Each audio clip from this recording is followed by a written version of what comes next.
Hello बच्चों, gravitation हम शुरू कर रहे हैं ना।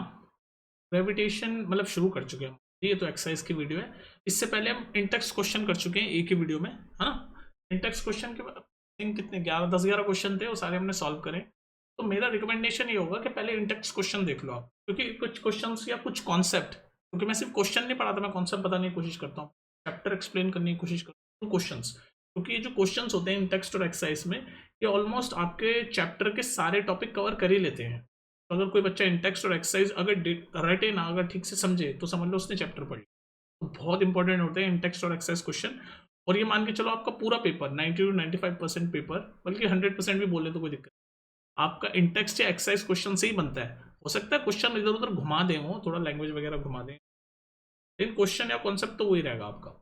इसलिए इंटेक्स्ट और एक्सरसाइज एनसीईआरटी के तो मतलब किसी हाल में एक भी क्वेश्चन छोड़ के जाना ही नहीं है आपको, सारे करने हैं अच्छे से, और वो भी समझ के, ये नहीं सिर्फ रट लिया। ठीक है, ये हो गया मेरा ज्ञान। अब क्या एक और ज्ञान, लास्ट ज्ञान ये दे रहा हूँ वीडियो शुरू करने से पहले, कि आप इंटेक्स्ट वाली वीडियो मेरी पहले ज़्यादा देख लो, क्योंकि उसमें कुछ क्वेश्चंस या कुछ कॉन्सेप्ट आपके रिपीट होंगे, और फिर एक्सरसाइज के हम कर ही रहे हैं यहाँ पर इस वीडियो।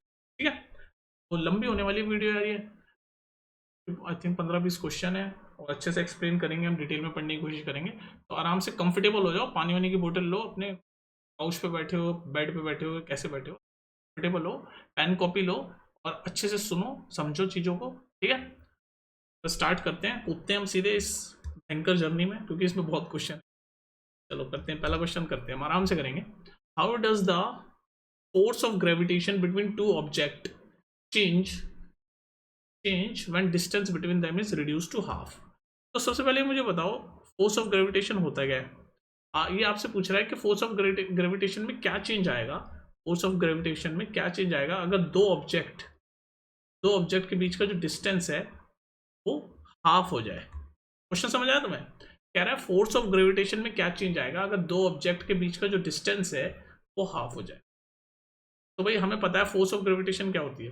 फोर्स ऑफ ग्रेविटेशन का आपको फॉर्मूला पता होना चाहिए कि फोर्स ऑफ ग्रेविटेशन होती है ये ग्रेविटेशनल कांस्टेंट, जो भी ये दो ऑब्जेक्ट हैं उनके बीच का मास का प्रोडक्ट। मान लो ये ऑब्जेक्ट दो हैं, तो इसमें एक ऑब्जेक्ट का मास m1 है, दूसरे ऑब्जेक्ट का मास m2 है, तो उनका प्रोडक्ट अपॉन जो उनके बीच का डिस्टेंस है, वो मान लो अगर मैं r मान लूँ डिस्टेंस उनके बीच का, उसका स्क्वायर। तो ये होता था हमारा फोर्स ऑफ ग्रेविटेशन का,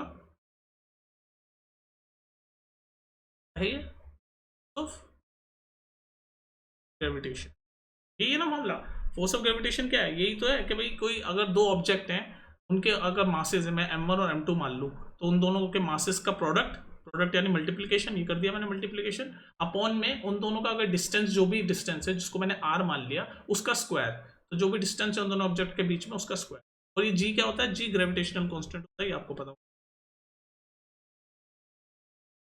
कॉन्स्टेंट होता है, कॉन्स्टेंट एक नंबर होता है। ठीक है, तो ये होती है फोर्स ऑफ ग्रेविटेशन, तो ये बताती है। अब आपका क्वेश्चन क्या कह रहा है कि अगर इनके बीच का जो डिस्टेंस है, वो डिस्टेंस जो है वो हाफ हो गया, ये जो डिस्टेंस है आर हमने माना था ये हाफ हो गया, तो हम इसी फॉर्मूले में आर को r/2 कर देते हैं। हमने r माना था ना डिस्टेंस इन दोनों ऑब्जेक्ट के बीच में, अगर वो डिस्टेंस को मैं r/2 मान लूँ, क्योंकि यही कह रहा है कि हाफ कर दो तो क्या होगा, तो बस मैं इस फॉर्मूले में r की जगह r/2 डाल के देखता हूँ फिर क्या होता है। ठीक है, यहाँ पर डाल के देखते हैं, F=g, मास तो सेम ही है उनका, डिस्टेंस हाफ हुआ है बस, तो डिस्टेंस r/2 का स्क्वायर।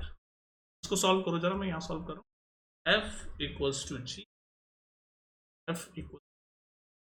m1 m2 तो सेम ही है, r/2 का स्क्वायर यानी r का स्क्वायर अपॉन में 4। तो ये जो 4 है इसको मैं, ये अपॉन में तो ऊपर चला जाएगा, तो कैसे बनेगा, यहाँ लिख रहा हूँ मैं, बस नॉर्मल मैथ्स चल रही है अब ये, m1 m है आर स्क्वायर, और ये जो 4 है ये कैसे मल्टीप्लाई हो।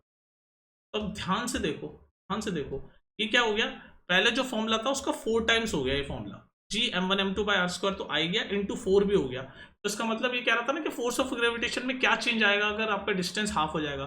तो डिस्टेंस अगर हाफ हो जाएगा तो ग्रेविटेशन, फोर्स ऑफ ग्रेविटेशन यानी एफ में ये चेंज आया कि एफ 4 टाइम्स हो गई, 4 गुना हो गई, देख लो ना 4 आ गया ऊपर, ये आर स्क्वायर बाय 4 था, पोन में था, तो जाके मल्टीप्लाई हो गया, तो ये फॉर्मूला तो सेम ही रहा, m1 m2 by r square, ये सेम रहा, पर इंटू 4 हो गया, यानी कि फोर्स कैसे होगी, क्या चेंज आया, यही तो पूछ रहा था ना, फोर्स ऑफ ग्रेविटेशन में क्या चेंज आया। तो आप लिख सकते हो फोर्स ऑफ ग्रेविटेशन में ये चेंज आया कि फोर्स ऑफ ग्रेविटेशन 4 टाइम्स हो गई। बात समझ में आ गई, 4 टाइम्स हो गई, ओरिजिनल जो वैल्यू थी उसकी उसकी 4 गुना हो गई। बस यही था। तो अगर आपका डिस्टेंस आप हाफ करोगे तो फोर्स ऑफ ग्रेविटेशन 4 गुना हो जाएगी, क्योंकि ऑब्जेक्ट, इसको थोड़ा विजुअली भी आप समझने की कोशिश करो। डिस्टेंस इन्होंने आधा कर दिया, मतलब ये ऑब्जेक्ट 1 है मान लो जिसका मास m1 था, या ऑब्जेक्ट 2 है जिसका मास, तो अगर इन दोनों के बीच का जो डिस्टेंस r है ये पास पास ले आए तो उनकी ग्रेविटेशनल फोर्स ऑब्वियसली बढ़ जाएगी। पास पास आ गए ना वो दोनों, तो ऑब्वियसली बढ़ जाएगी। तो कितनी बढ़ गई? 4 टाइम्स बढ़ गई अगर हाफ किया तो। ठीक है, कॉमन सेंस से आप ये भी सब। ठीक है, चलो नेक्स्ट करते हैं। नेक्स्ट क्वेश्चन क्या कह रहा है भाई, पढ़ो।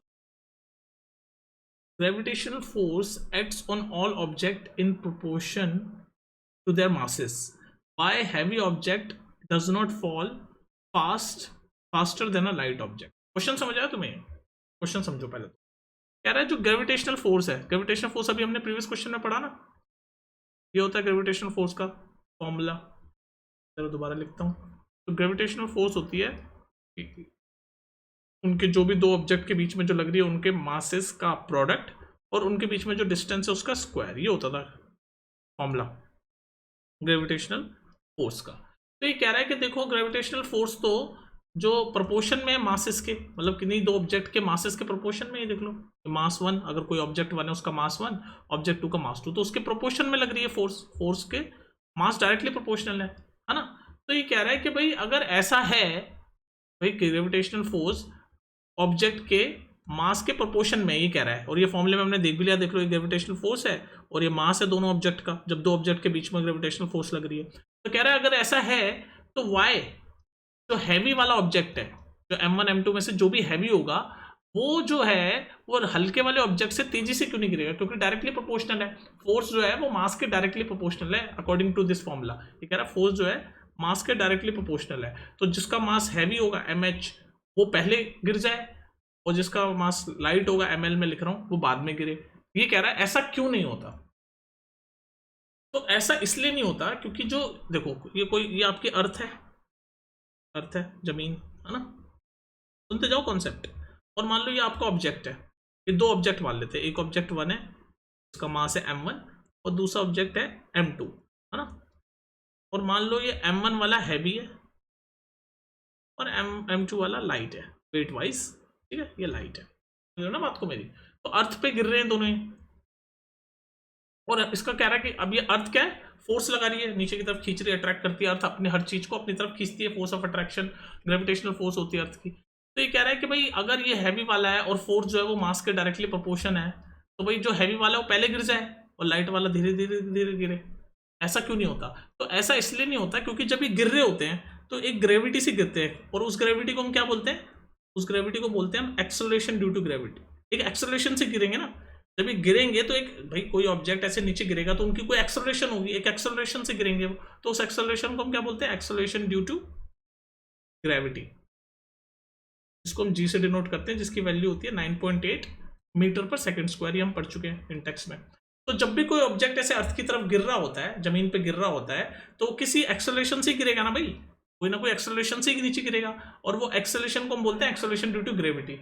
तो होता क्या है कि जिस एक्सेलरेशन से वो गिर रहा होता है, यानी कि एक्सेलरेशन ड्यू टू ग्रेविटी, यानी कि जी से जब गिर रहा होता है ये ऑब्जेक्ट, जब जी से गिर रहे होते हैं, ये क्या है, ये मास पे डिपेंड नहीं करती है, इंडिपेंडेंट होती है मास से, डिपेंडेंट ऑफ मास।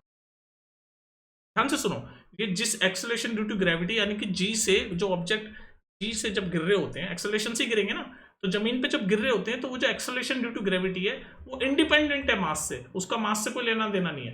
वो ग्रेविटी इक्वल लगती है हर ऑब्जेक्ट पे, क्या कैसा भी मास हो। तो यही रीजन है कि ऐसा नहीं है कि हैवी ऑब्जेक्ट है तो पहले गिर जाएगा, लाइट ऑब्जेक्ट है वो बाद में गिरेगा, ऐसा नहीं है। क्योंकि जिस एक्सेलरेशन से वो गिर रहे हैं, यानी एक्सेलरेशन ड्यू टू ग्रेविटी, यानी कि जी से वो गिर रहे हैं, वो मास से क्या है, इंडिपेंडेंट। तो इसका आंसर है it is because acceleration due to gravity is independent of mass, उसका मास से कोई लेना देना नहीं है। And acceleration due to gravity is equal for all the objects. तो इसलिए ये दोनों all the object acceleration due to gravity इनकी इक्वली है, और इक्वली ग्रेविटी से वो एक्सेलरेशन दोनों गिर रहे हैं, वो independent of mass. I hope मैं आपको समझा पाए। नेक्स्ट देख लेते हैं इसको। देखो question number 3, what is the magnitude of gravitational force between the earth and a 1 kg objects on its surface. और हमें दे रखा है हमारी मास ऑफ अर्थ 6 × 10⁻24 kg, और रेडियस ऑफ अर्थ दे रखा है 6.4 × 10⁻6 मीटर। तो बस ये तो सीधे सीधे फॉर्मूले की बात पूछ ली इसने। ग्रेविटेशनल फोर्स निकलवाने की बोल रहा है, और हमें पता है ग्रेविटेशनल का फोर्स का फॉर्मूला क्या होता है, जी यानी ग्रेविटेशनल कांस्टेंट, दो ऑब्जेक्ट का मास का प्रोडक्ट अपॉन जो उन दोनों के बीच में डिस्टेंस है उसका स्क्वायर। बस इस फॉर्मूले में हम पुट करेंगे।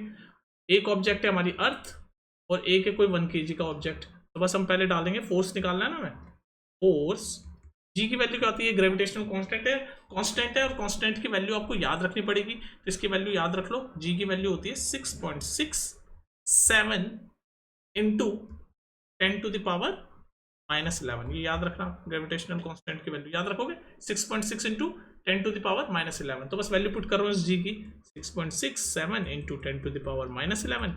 एक ऑब्जेक्ट अर्थ है जिसका मास ये रहा, डाल देते हैं भाई मास अर्थ का 6 इंटू 10⁻24।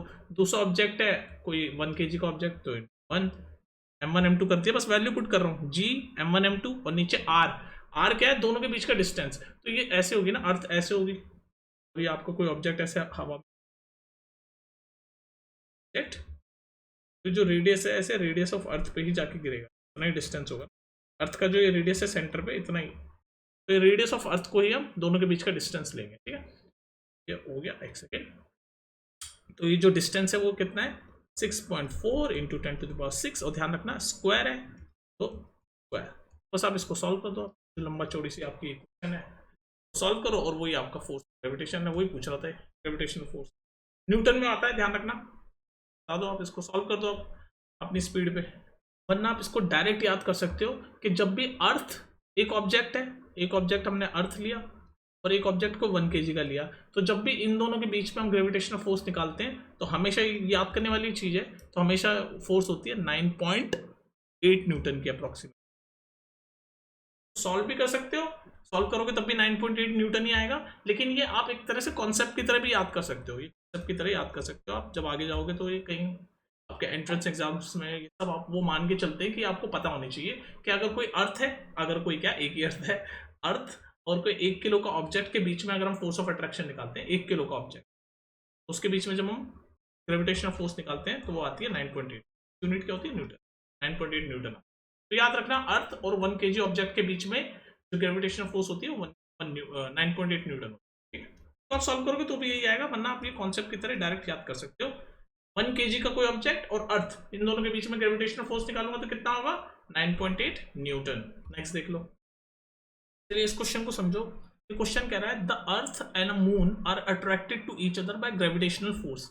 आपको पता है ग्रेविटेशनल फोर्स का कॉन्सेप्ट क्या है, जिसको हम बोलते हैं यूनिवर्सल लॉ ऑफ ग्रेविटेशन, वो ये कहता है कि कोई भी दो ऑब्जेक्ट, वो ये फॉर्मूला, उसी को बोलते हैं यूनिवर्सल लॉ ऑफ ग्रेविटेशन, यही वाला फॉर्मूला है, जी m1 m2 और r स्क्वायर, यही है gravitation, universal law of gravitation, universal, इस क्वेश्चन पे मैं अभी आता हूं, मैं आप तुम्हें कुछ समझाना चाह रहा हूँ, यूनिवर्सल लॉ ऑफ ग्रेविटेशन, ये यूनिवर्सल लॉ ऑफ ग्रेविटेशन क्या कहता है, यूनिवर्सल लॉ ऑफ ग्रेविटेशन हमने इन टेक्स्ट में भी देखा है, यूनिवर्सल लॉ ऑफ ग्रेविटेशन ये कहता है कि दुनिया में कहीं भी कोई दो ऑब्जेक्ट अगर हैं तो वो एक दूसरे को अट्रैक्ट करते हैं, फोर्स ऑफ अट्रैक्शन से अट्रैक्ट कर रहे हैं, और वो किसके बराबर होते हैं, उन दोनों के ऑब्जेक्ट के जो मास है उसके प्रोडक्ट यानी मल्टीप्लीकेशन के अपॉन उन दोनों के बीच का जो डिस्टेंस है उसके स्क्वायर के, ये होता है यूनिवर्सल लॉ। तो ये अब आते हैं इस क्वेश्चन पे, यूनिवर्सल लॉ समझ आ गया ना तुम्हें कि कोई भी दो ऑब्जेक्ट है वो एक दूसरे को अपनी तरफ अट्रैक्ट कर रहे हैं और इस फॉर्मूले से अट्रैक्ट कर रहे हैं। अब आते हैं अपने क्वेश्चन पे, क्वेश्चन कह रहा है कि एक अर्थ है एक मून है, मान लो ये अर्थ है और ये मून है, अर्थ का कोई ऑब्जेक्ट का, ये अर्थ जो है उसका कोई मास होगा, मून का भी कोई मास होगा, भाई हमें नहीं पता कितना, ठीक है, अर्थ और मून का कोई मास होगा, और ये दोनों अपने आप को एक दूसरे की तरफ अट्रैक्ट कर रहे हैं, ठीक है। अब होगा क्या कि जो अर्थ है, ये पूछ रहा है कि क्या जो अर्थ है वो ज्यादा अपनी तरफ खींचेगी मून को, या मून ज्यादा खींचेगा अर्थ को अपनी तरफ, या दोनों इक्वली एक दूसरे को अपनी तरफ खींचेंगे, ये बोल रहा है कि does the earth attract the moon with a force greater और स्मॉलर और इक्वल, मतलब कह रहा है कि जो एक दूसरे को जब खींचेंगे अपनी तरफ फोर्स ऑफ अट्रैक्शन से, तो क्या अर्थ की ग्रेटर होगी, मून की ग्रेटर होगी, या दोनों की इक्वल होगी, ये पूछ रहा है, तो ये दोनों की हमेशा इक्वल होगी, आंसर ये इक्वल होगी, दोनों एक दूसरे को इक्वल फोर्स ऑफ अट्रैक्शन के साथ, इक्वल ग्रेविटेशनल फोर्स के साथ, इक्वल ग्रेविटेशनल के फोर्स के साथ अपनी तरफ खींचेगी, इक्वल ग्रेविटेशनल फोर्स, ये इसका आंसर, समझ रहे हो बात। नेक्स्ट देख लेते हैं, आ गया है ना, if the moon attracts the earth then why does the earth not move toward the moon. तो अभी हमने जो प्रीवियस क्वेश्चन में देखा कि भाई आपका ऐसे मून है, ये अर्थ है एम ई, और ये आपका मून है, का मास मान लो कोई एम एम, और हमें पता है अर्थ का मास मून से ज्यादा है, ये हमें पता है, ये हमें पता है, ठीक है, अर्थ का मास मून से ज्यादा है। तो ये कह रहा है कि भाई इन दोनों, ये दोनों एक दूसरे को अट्रैक्ट कर रहे हैं, अभी हमने प्रीवियस क्वेश्चन में भी देखा। तो ऐसा क्यों नहीं होता कि मून है अर्थ को अपनी तरफ ऐसे अट्रैक्ट क्यों नहीं कर लेता अगर अट्रैक्ट कर रहे हैं तो भाई अभी इसका रीजन यही है कि जो अर्थ है उसका मास जो है मून से ज्यादा है। अब देखो फोर्स का क्या फॉर्मूला होता है, देखो मैथमेटिकली समझाता हूँ कि ऐसा क्यों नहीं होता कि जब मून अट्रैक्ट कर रहा है अर्थ को, जैसे कि हमने प्रीवियस क्वेश्चन में देखा, तो ये अर्थ ऐसे खिसक के मून की तरफ क्यों नहीं चली जाती। ऐसे आ सकता है क्वेश्चन कि भैया अभी हमने कहा कि भाई दोनों एक दूसरे को अट्रैक्ट कर रहे हैं, तो मून भी अट्रैक्ट कर रहा है, अर्थ भी अट्रैक्ट कर रही है, तो क्यों नहीं एक दो मून जो है वो अर्थ को अट्रैक्ट कर लेता अपनी तरफ। तो देखो फोर्स का क्या फॉर्मूला होता है, force equals to mass into x, formula आपको पता होना चाहिए फोर्स का, force is equal to mass into acceleration, acceleration मतलब मूवमेंट होगी। तो अगर मैं इसको एक्सेलरेशन में लिखूँ इस फॉर्मूले को तो क्या हो जाएगा, एफ अपॉन एम, ये हो जाएगा। एक्सेलरेशन की टर्म में अगर मैंने इस फॉर्मूले को लिखा तो एफ अपॉन एम। अब जरा ध्यान से देखो, एक्सेलरेशन जो है वो इनवर्सली प्रोपोर्शनल है, अपॉन में ना यहाँ पर इनवर्सली, तो एक्सेलरेशन जो है वो इनवर्सली प्रोपोर्शनल है मास के। कैसा है, इनवर्सली प्रोपोर्शनल है मास के। कैसा है ये देख लो, इनवर्सली प्रोपोर्शनल, इनवर्सली समझते हो मतलब अपॉन में, वन अपॉन ये एम है ना, अपॉन में एम, एक्सेलरेशन के इनवर्सली प्रोपोर्शनल। तो इसका मतलब ये कि अगर किसी ऑब्जेक्ट का मास बढ़ेगा तो एक्सेलरेशन घटेगी, मास घटेगा एक्सेलरेशन बढ़ेगी। ये होता है इनवर्सली प्रोपोर्शनल का मतलब उल्टा, अगर किसी ऑब्जेक्ट का मास बढ़ेगा तो उसकी एक्सेलरेशन घटेगी, मास घटेगा तो एक्सेलरेशन बढ़ेगी। अब इसमें कंफ्यूज मत हो जाना कि एक्सेलरेशन ड्यू टू ग्रेविटी तो मास के इंडिपेंडेंट है, वो एक्सेलरेशन ड्यू टू ग्रेविटी होती है, यहाँ पर हम ग्रेविटी की बात ही नहीं कर रहे, ठीक है। तो एक्सेलरेशन जो है वो इनवर्सली प्रोपोर्शनल है मास के, ये एक्सेलरेशन है, normal acceleration, not due to gravity, ठीक है, वो जी होती है 9.8 सेकंड स्क्वायर, जो प्रीवियस क्वेश्चन में। तो हमने यहाँ देख लिया यहाँ पर कि भाई मास अगर बढ़ेगा तो एक्सेलरेशन घटेगी, मास घटेगा तो एक्सेलरेशन बढ़ेगी। तो हमें पता है कि अर्थ का जो मास है वो ज़्यादा है, तो इसका मतलब वैसे भी एक्सेलरेशन कम ही होने वाली है। तो इसका रीजन सिंपल बस इतना ही है, आप इतना बोल सकते हो कि अर्थ अपनी तरफ, मून अपनी तरफ अर्थ को इसलिए नहीं कर सकता, खींच सकता, या अर्थ मून की तरफ इसलिए नहीं जाती क्योंकि अर्थ का मास बहुत ज़्यादा है मून से, अर्थ का जो मास है वो मून से बहुत ज़्यादा है। दूसरा जो एक्सेलरेशन है वो इनवर्सली प्रोपोर्शनल होती है मास ऑफ एन ऑब्जेक्ट के, जो एक्सेलरेशन है वो इनवर्सली प्रोपोर्शनल होती है मास ऑफ एन ऑब्जेक्ट की। भाई मास ऑब्जेक्ट अर्थ का बहुत ज़्यादा है तो कैसे अर्थ को अपनी तरफ अट्रैक्ट कर देगा या मूव कर देगा मून, एक्सेलरेशन होगी ही नहीं क्योंकि ऑब्जेक्ट ज़्यादा है, ऑब्जेक्ट का मास ज़्यादा है, तो मास जब ज़्यादा होता है तो एक्सेलरेशन कम होती है, तो ऑब्जेक्ट बहुत ज़्यादा है मून के मुकाबले, तो एक्सेलरेशन यानी कि मूवमेंट। एक्सेलरेशन का मतलब क्या होता है, मूवमेंट, गाड़ी में कहते हैं ना हम एक्सेलरेट कर, मूव कर, तो एक्सेलरेशन होगी नहीं क्योंकि अर्थ का जो मास है वो बहुत ज्यादा है, ठीक है। तो इस क्वेश्चन का आंसर आप क्या 2 पॉइंट में बोलोगे। पहला पॉइंट क्या बोलोगे कि भाई अर्थ मून की तरफ इसलिए अट्रैक्ट नहीं होती कि एक तो मास का जो अर्थ का जो मास है वो मून के मास से बहुत ज्यादा है। दूसरी बात है भी बोलोगे कि जो एक्सेलरेशन है वो इनवर्सली प्रोपोर्शनल होती है मास के, ठीक है। तो ये एक्सप्लेन। नेक्स्ट देखो, नेक्स्ट क्वेश्चन कह रहा है what happened to the force between two object, और 3 पार्ट में ये क्वेश्चन, तो 3 पार्ट में मतलब अलग अलग हम करेंगे। देखो थक तो नहीं रहे तुम, अभी तो सिर्फ कितने मिनट, 18 मिनट हुए, आराम से करो, पानी वानी पी लो, लेकिन हमें क्वेश्चन सारे कंप्लीट करने, बहुत बड़ी एक्सरसाइज है इसकी। तो कह रहा है हमें किन्हीं भी 2 ऑब्जेक्ट के बीच में फोर्स निकालनी है, तो फॉर्मूला तो हमारा वही है, फोर्स किन्हीं 2 ऑब्जेक्ट के बीच में होती है, उन दोनों ऑब्जेक्ट के जो मास है उनका प्रोडक्ट, और उन दोनों ऑब्जेक्ट के बीच में जो डिस्टेंस है जिसको हम आर मानते हैं उसका स्क्वायर। तो जी तो होता है ग्रेविटेशनल कांस्टेंट जिसकी वैल्यू होती है 6.67 इंटू 10⁻11, ठीक है। तो ये होता है फोर्स का फॉर्मूला, किसी भी 2 ऑब्जेक्ट के बीच में अगर हम फोर्स ऑफ अट्रैक्शन निकाल रहे होते हैं तो ये फॉर्मूला है। तो पहला पार्ट क्वेश्चन का ये कह रहा है कि अगर किसी एक ऑब्जेक्ट का मास डबल कर दिया जाए तो क्या होगा, किसी एक ऑब्जेक्ट का मास अगर डबल कर दें हम तो क्या होगा, तो करके देख लेते हैं, फॉर्मूले में पुट कर लेते हैं हम। बस यहाँ पर हम पुट करेंगे एफ हमें निकालना है यानी फोर्स, जी की वैल्यू एज इट इज सब में सेम होती है, एक ऑब्जेक्ट का मास, किसी एक ऑब्जेक्ट का मास डबल हो जाएगा, तो एक का हम एम ही रखेंगे और दूसरे का हम 2m लिख देंगे, ठीक है।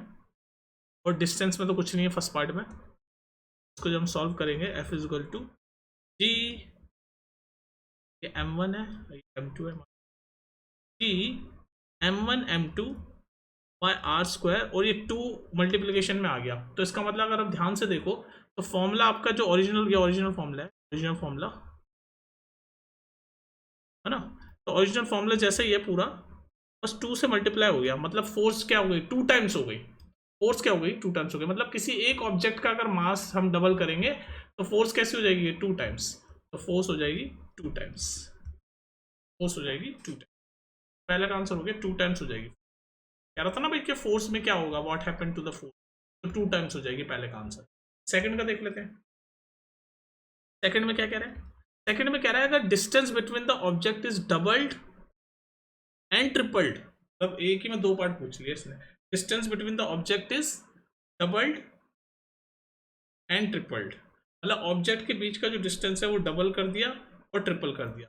देख लेते हैं भाई, हमारे फॉर्मूले में डालते हैं चीजें। F equals to g, mass same ही है, जी सेम ही है, ग्रेविटेशनल कांस्टेंट, डिस्टेंस डबल कर दिया।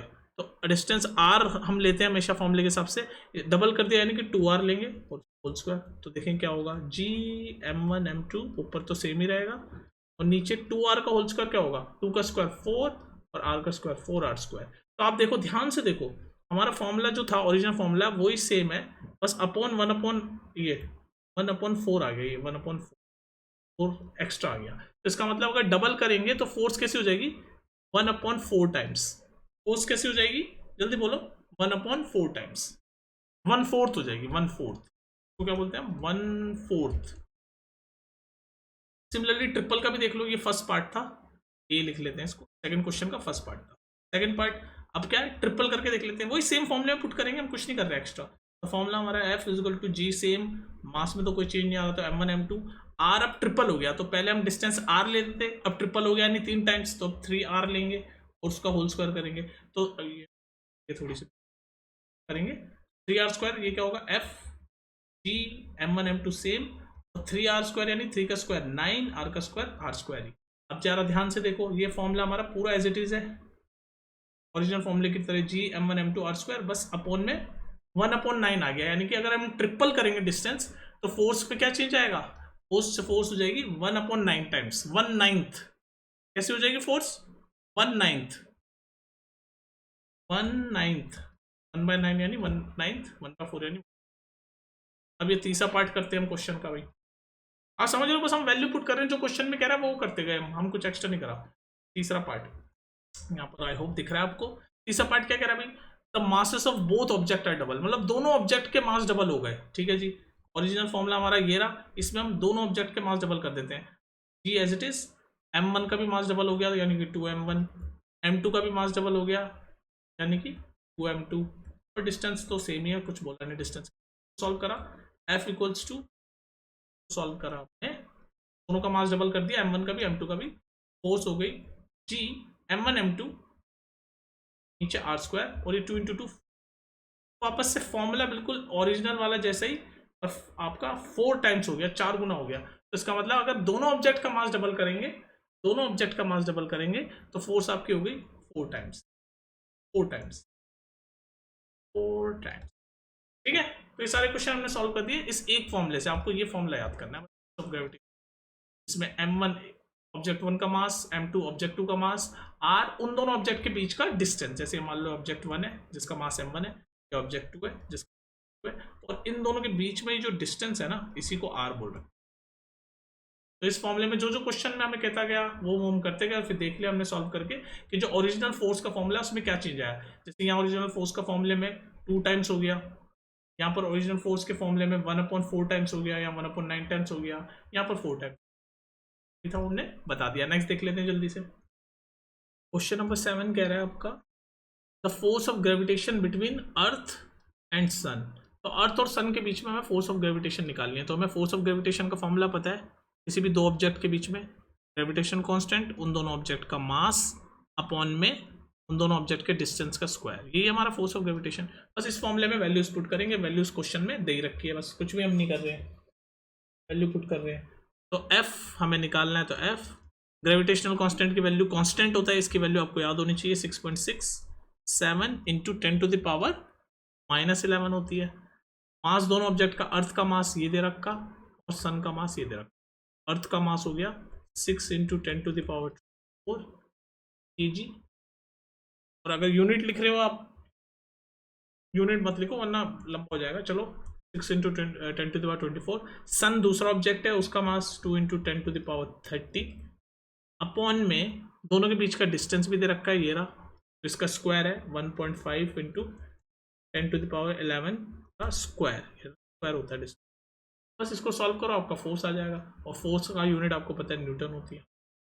अब आप सोचो कि यार ये इतना लंबा चौड़ा मैं कैसे याद करूं, कैसे सॉल्व करूं, तो मेरा रिकमेंडेशन यही, कुछ कॉमन क्वेश्चन है जैसे प्रीवियसली हमने देखा था कि अगर अर्थ और 1 kg का ऑब्जेक्ट है, इन दोनों के बीच में अगर हम ग्रेविटेशनल फोर्स निकालते हैं तो 9.8 न्यूटन आती है आपकी फोर्स। तो वो भी आपको कैलकुलेट करने की जरूरत नहीं है, आपको याद होनी चाहिए कुछ कॉमन चीजें ऐसी। अब यहाँ पर बोल रहा है अर्थ और सन के बीच में फोर्स ऑफ ग्रेविटेशन क्या है, तो या आप तो इसको सॉल्व कर लो मैथमेटिकली, या फिर आप डायरेक्ट याद कर सकते हो कि इसको जब आप सॉल्व करोगे तो आपका आंसर आएगा 3.6 इंटू 10⁻22 आपकी, ये इसका आंसर है। जब आप इसको सॉल्व करोगे तो आंसर ये आएगा। तो आप ये याद कर सकते हो कि अर्थ और सन के बीच में जो फोर्स ऑफ ग्रेविटेशन होती है वो होती है 3.6 इंटू 10⁻22 न्यूटन, ठीक है, वरना आप इसको सॉल्व कर लो।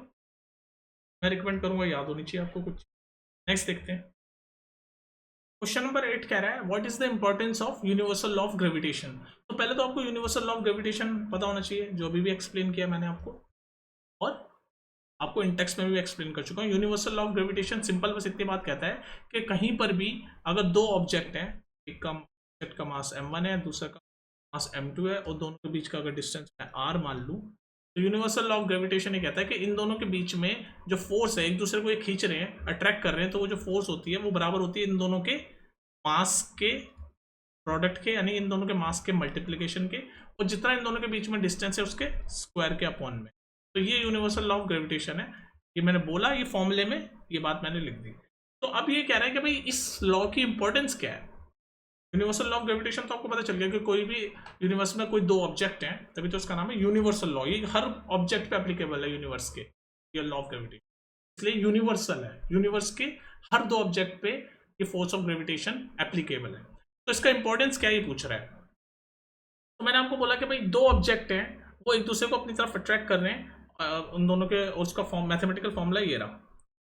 तो इसकी importance, universal law of gravitation की इंपॉर्टेंस ये है कि इसी लॉ ऑफ ग्रेविटेशन की वजह से, इसी मैथमेटिकल इक्वेशन की वजह से हम बहुत सारी चीजें साइंस की दुनिया में एक्सप्लेन कर पाए। जैसे जैसे जैसे जैसे कि भाई जो हमें पता है कि जो मून है वो अर्थ के अराउंड मोशन कर रहा है, तो वो भी हम इसी मैथमेटिकल इक्वेशन से एक्सप्लेन कर पाए। कैसे? Motion of earth around sun, motion of earth around sun. तो ये फोर्स ऑफ ग्रेविटेशन की वजह से ही जो आपका, सॉरी, मोशन ऑफ मून, ऐसे वो भी सही है, motion of earth around sun भी सही है, क्योंकि अर्थ जो एक प्लैनेट है और प्लैनेट सारे सन की तरफ घूम रहे हैं, तो इसकी जगह आप ये ले सकते हो मोशन ऑफ अर्थ की, मोशन ऑफ प्लैनेट। पहले अगर अर्थ लिख दिया था तो पहले प्लैनेट की बात, motion of planet around sun, सारे प्लैनेट सन के चारों तरफ घूम रहे हैं ना, तो ये भी हमें इसी फोर्स ऑफ ग्रेविटेशन की वजह से वो घूम रहे हैं ऑर्बिट में। तो यही जो यूनिवर्सल लॉ ऑफ ग्रेविटेशन है, इसी मैथमेटिकल इक्वेशन से हम ये प्रूव कर पाए। दूसरी मैंने अभी आपको बताने वाला था कि मोशन ऑफ मून, मून जो है वो अर्थ के चारों तरफ घूम रहा है, मोशन ऑफ मून अराउंड अर्थ। तो ये वाला जो एक्सप्लेनेशन है ये भी हमें यूनिवर्सल लॉ ऑफ ग्रेविटेशन से मिलता है। इसका एक और इंपॉर्टेंस ये है कि जो हम ह्यूमंस वगैरह हैं वो अर्थ पे जो बाइंड है, जो चिपके हुए, मतलब अर्थ के ऊपर हम रहते हैं, वो भी ये एक्सप्लेन करता है यूनिवर्सल लॉ ऑफ ग्रेविटेशन, क्योंकि ये अर्थ है, अर्थ क्या है, हर ऑब्जेक्ट को अपनी तरफ अट्रैक्ट करती है, force of attract, gravitation force से अपनी तरफ अट्रैक्ट करती है। तो ये भी एक्सप्लेन करता है कि भाई हम जो बाइंडेड है, बंधे हुए हैं, जो चिपके हुए हैं अर्थ के ऊपर, वो भी हमें यही एक्सप्लेन करता है, समझे ना बात को। तो हम तीसरा पॉइंट कौन सा बोल सकते हैं इसका, तीसरा पॉइंट हम इसका ही बोल सकते हैं कि this is the force, this explains, ये universal law of gravitation explain करता है, this explains the force that bind us to the earth, the force that bind us to the earth. भाई अर्थ से हम बंधे में अट्रैक्ट हो रखे, तो किससे, इसी से, ये वाला जो मैथमेटिकल इक्वेशन है ये एक्सप्लेन करती है। और क्या बोल सकते हैं हम, और देखो जो टाइड्स आती है ना समुद्र में, हिंदी में बोलते हैं उसको ज्वार, पता नहीं क्या बोलते हैं, ज्वार, तो वो जो टाइड्स है वो भी, जो एक्सप्लेनेशन है वो यूनिवर्सल लॉ ऑफ ग्रेविटेशन से हम एक्सप्लेन कर सकते हैं, क्योंकि वो जो टाइड्स है वो किससे आती है, मून और सन के मूवमेंट से आती है। The tides due to the movement of moon and sun. तो ये भी हम यूनिवर्सल लॉ ऑफ ग्रेविटेशन यानी कि इस मैथमेटिकल इक्वेशन से ये मैथमेटिकल इक्वेशन एक्सप्लेन कर। तो ऐसे बहुत सी चीजें, उनमें से कुछ चीजें ये थी। और भी आप बोल सकते हो कि भाई जो वाटर, जो रिवर्स में जो वाटर का फ्लो है वो भी ग्रेविटेशनल फोर्स से ही हम एक्सप्लेन कर सकते हैं। देख सकते हो flow of waters in reverse, flow of water in reverse, ये भी हम भाई जैसे पानी बह रहा है तो वो ग्रेविटेशन फोर्स की वजह से ही वो बह रहा है, फोर्स ऑफ अट्रैक्शन की वजह से ही बह रहा है वो। ठीक है, तो ये कुछ रीजन है जो आपको यूनिवर्सल लॉ ऑफ ग्रेविटेशन की इंपॉर्टेंस बताते हैं, यूनिवर्सल लॉ ऑफ ग्रेविटेशन की मैथमेटिकल इक्वेशन थ्योरी। नेक्स्ट देख लेते हैं जल्दी से। तो क्वेश्चन नंबर 9 हमसे कह रहा है what is acceleration of free fall. तो ये हम बहुत बार पढ़ चुके हैं कि जैसे आपका मान लो ये कोई ऑब्जेक्ट है, मान लो ये बॉल है आपकी और ये आपकी अर्थ है, अर्थ है, अर्थ है। तो ये ऑब्जेक्ट ऐसे नीचे की तरफ फॉल हो रहा है, ऐसे गिर रहा है। तो जब ये अर्थ ऐसे, और ये नीचे की तरफ क्यों गिर रहा है, क्योंकि जो अर्थ है इसको अपनी तरफ पुल कर रही है, अपनी तरफ खींच रही है। किस फोर्स के साथ खींच रही है? ग्रेविटेशन फोर्स के साथ, ग्रेविटेशनल फोर्स के साथ जो है अर्थ जो है वो हर ऑब्जेक्ट को अपनी तरफ खींचती है। किस फोर्स के साथ? ग्रेविटेशनल। कोई सा भी ऑब्जेक्ट है वो उसको अपनी तरफ खींचती है। तो जैसे ये बॉल है, मान लो इस हाइट से, ये हाइट है, इस हाइट से ये बॉल गिर रही है, इस हाइट से ये बॉल ऐसे गिर रही है अर्थ की तरफ। तो अर्थ अपनी तरफ खींच रहा है किस फोर्स से? ग्रेविटेशनल फोर्स से। तो जब ये मूवमेंट हो रही है, बॉल नीचे नीचे गिर रही है, तो इस बॉल में कुछ ना कुछ मोशन है, कोई मूवमेंट है, कोई स्पीड है। तो वो जो स्पीड है वो क्या जनरेट करती है? कोई एक्सेलरेशन जनरेट करती है। जब भी वेलोसिटी होती है तो एक्सेलरेशन होती है। तो ये बॉल नीचे अर्थ की तरफ गिर रही है, किस फोर्स की तरफ की वजह से गिर रही है? ग्रेविटेशनल फोर्स की वजह से। तो जब ये बॉल गिर रही होगी तो उसके अंदर कुछ एक्सेलरेशन हो रही है। तो ये जो एक्सेलरेशन होती है जब अर्थ की तरफ ऑब्जेक्ट जा रहा होता है, फ्रीली गिर रहा होता है, फ्रीली गिर रही है, जिसको हम बोलते हैं फ्री फॉल।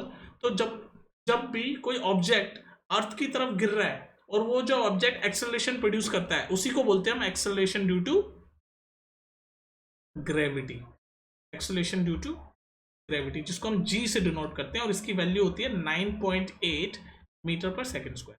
दोबारा बोलता हूं, ध्यान से सुनो क्या कहना चाह रहा हूं मैं। कोई ऑब्जेक्ट जब अर्थ की तरफ गिरता है, अर्थ क्यों गिरता है अर्थ की तरफ? क्योंकि अर्थ उसको अपनी तरफ अट्रैक्ट करती है। और किस फोर्स से अट्रैक्ट करती है? ग्रेविटेशन फोर्स की से अट्रैक्ट करती है। तो जब वो ऑब्जेक्ट गिर रहा है तो उसके अंदर एक्सेलरेशन प्रोड्यूस हो रही है। भाई गिरेगा तो एक्सेलरेशन प्रोड्यूस होगी ना, कोई स्पीड होगी तो एक्सेलरेशन होगी। तो एक्सेलरेशन से वो गिर रहा है, तो वो जिस एक्सेलरेशन से गिर रहा होता है उसको हम बोलते हैं एक्सेलरेशन ड्यू टू ग्रेविटी। उसकी वैल्यू 9.8 मीटर। तो वही उसी को हम बोलते हैं एक्सेलरेशन ऑफ फ्री फॉल। ये जो ऑब्जेक्ट जो गिर रहा है अर्थ की तरफ उसी को हम बोलते हैं एक्सेलरेशन। जो ऑब्जेक्ट अर्थ की तरफ गिर रहा है और जो एक्सेलरेशन प्रोड्यूस कर रहा है उसी को हम बोलते हैं एक्सेलरेशन ऑफ फ्री फॉल। और इसका नाम एक और होता है एक्सेलरेशन ड्यू टू ग्रेविटी, की वैल्यू होती है 9.8 मीटर पर सेकंड स्क्वायर। ठीक है, समझ आ गई बात? नेक्स्ट देख लो जल्दी से। भाई कह रहा है what do we call gravitational force between the earth and an object. तो अभी तो हमने कहा कि अर्थ जो है वो हर ऑब्जेक्ट को अपनी तरफ अट्रैक्ट करती है, ऐसे अर्थ अपनी तरफ अट्रैक्ट करती है, अर्थ है, अर्थ है, और कोई भी ऑब्जेक्ट है वो उसको अपनी तरफ अट्रैक्ट करती है, अर्थ जो भी ऑब्जेक्ट है उसको अपनी तरफ अट्रैक्ट करती है। और किस फोर्स से अट्रैक्ट करती है? ग्रेविटेशनल फोर्स से अट्रैक्ट करती है। तो कह रहा है इसका नाम क्या है, उस फोर्स का नाम क्या है? इसको बोलते हैं force of gravity. C question, ये आंसर है इसका, फोर्स ऑफ ग्रेविटी। ठीक है, ग्रेविटी या फिर सिर्फ ग्रेविटी, फोर्स ऑफ ग्रेविटी या फिर ग्रेविटी। ठीक है, नेक्स्ट देख लो। तो सिंपल था क्वेश्चन, इसमें तो ज्यादा हमने नहीं। ये क्या है भाई, क्वेश्चन नंबर 11 देख लो जल्दी से। इस क्वेश्चन को देखो। Amit buys few grams of gold at the pole as per the instruction of one of his friend. He hand over the same when he meets him at the equator. Will the friend agree with the weight of the gold bought? If not, why? तो इसमें देखो कुछ terms हैं जो हो सकता है तुम्हें, जिनका मतलब पोल्स क्या है, इक्वेटर है ना।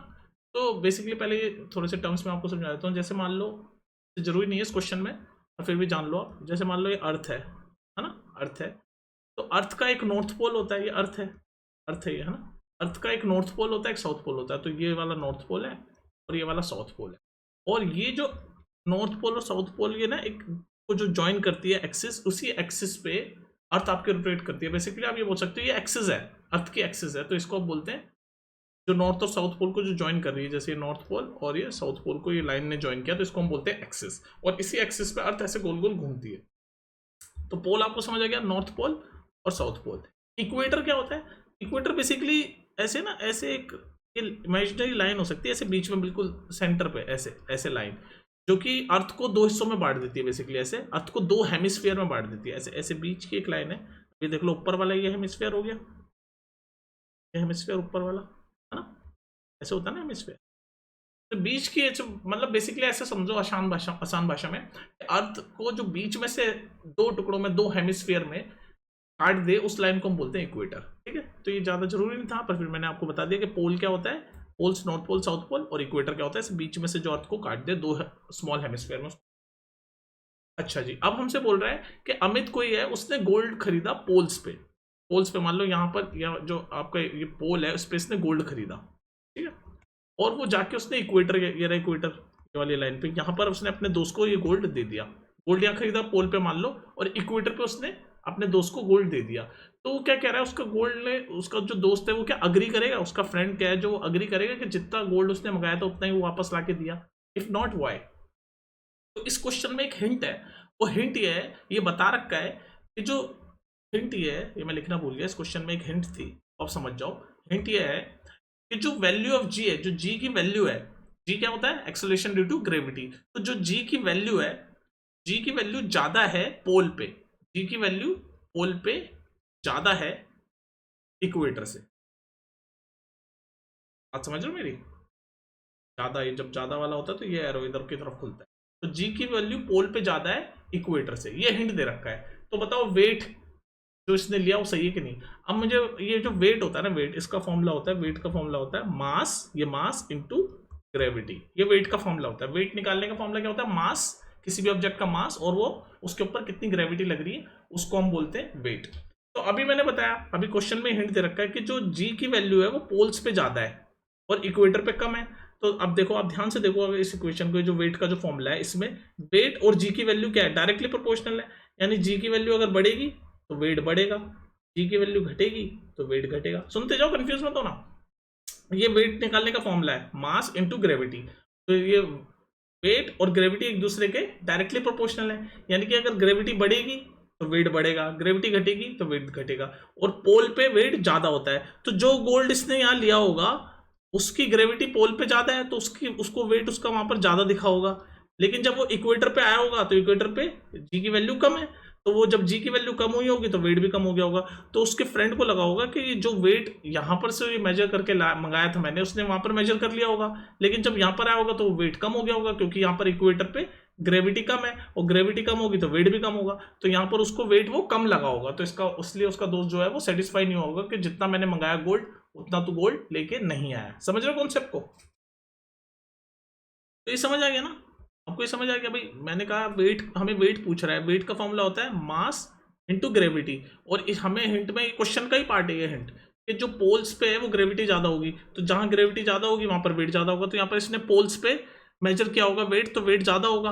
लेकिन जब इक्वेटर पे आके, ये इक्वेटर लाइन पे आके जब अपने दोस्त को दिया होगा तो वहां पर ग्रेविटी कम होती है, तो कम होती है तो वेट भी कम हो जाएगा, तो उसको वेट कम दिखा होगा, तो उसका दोस्त डिसएग्री हो रहा होगा कि भाई ये क्या बात है, जितना गोल्ड का वेट मैंने बोला था उससे तो कम आया यहाँ पर, क्योंकि यहाँ पर इक्वेटर पे ग्रेविटी कम होगी, और ग्रेविटी और वेट डायरेक्टली प्रोपोर्शनल है, तो ग्रेविटी कम होगी तो वेट भी कम होगा, तो इसलिए उसको वेट यहाँ पर कम दिखेगा और यहाँ पर ज्यादा दिखेगा। ठीक है, नेक्स्ट देख लेते हैं। चलिए, क्वेश्चन नंबर 12 कह रहा है, why does a sheet of paper fall slower then one that is crumbled into a ball? तो क्वेश्चन हमारा कह रहा है कि एक शीट ऑफ पेपर है, ऐसे मान लो ये शीट ऑफ पेपर है, ये शीट है ना? और एक क्रम्बल, मतलब ऐसे हम गोल करके बॉल को मुचड़ मुचड़ करके बॉल बना लेते हैं ना, वो ऐसे बॉल है, बॉल की शेप में पेपर हमने, तो ये दोनों ऐसे नीचे गिर रहे हैं, ये भी ऐसे नीचे गिर रहा है, ये भी ऐसे नीचे गिर रहा है। तो क्वेश्चन ये कह रहा है कि जो ये पेपर, जो शीट ऑफ पेपर है ना, ये धीरे धीरे गिरेगा और ये जल्दी से नीचे गिर जाएगी।